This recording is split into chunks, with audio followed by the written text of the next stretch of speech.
Orang tadi nelfon saya dan dia bilang dia ngeliat aura, makanya dia langsung Sherlock biar kita langsung bisa ke sana. Dean dan keluarganya tidak bisa hanya tinggal diam menunggu kabar dari polisi untuk bisa menemukan keberadaan Aura dan juga menangkap Tante Wulan.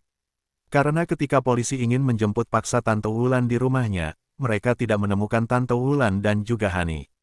Bahkan Bisarni juga tidak tahu di mana majikannya saat ini. Sudah beberapa hari ini mereka pergi tanpa kabar. Dean memutuskan untuk membuat sayembara. Dia memasang iklan pencarian orang hilang dan akan memberikan hadiah sebesar 150 juta rupiah bagi siapa saja yang bisa menemukan keberadaan wanita berusia 49 tahun bernama Wulan Nareswari dan gadis kecil berusia 5 tahun yang bernama Aura Anjani. Namun sayangnya brosur itu sampai ke tangan Tante Wulan.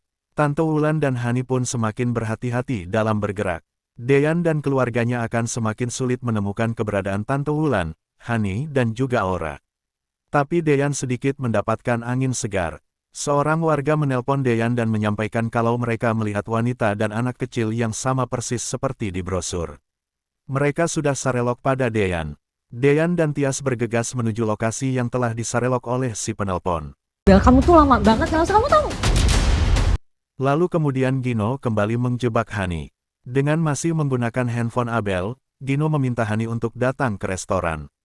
Hani sudah datang terlebih dahulu dan sangat lama menunggu Abel. Tiba-tiba seseorang menepuk pundak Hani. Hani mengira bahwa dia adalah Abel. Dengan marah-marah Hani berdiri dan membalikkan badannya. Betapa syoknya Hani ketika yang berada di hadapannya ternyata adalah Gino. Cino. Akhirnya ketahuan juga kamu sama Gino ya? Hani panik dan ketakutan, dia berusaha untuk kabur. Gino segera mencengkram pergelangan tangan Hani agar tidak kabur. Dan kejadian itu dilihat oleh Zidan. Zidan senang karena akhirnya Gino mengetahui kalau Hani masih hidup. Bahkan kini Gino sudah melihat sendiri Hani ada di hadapannya. Zidan puas melihat Hani ketakutan ketika bertemu dengan Gino. Kini hidup Hani akan semakin tidak tenang dan pasti akan semakin merasa terancam oleh Gino. Zidan tidak perlu lagi capek-capek untuk meneror Hani.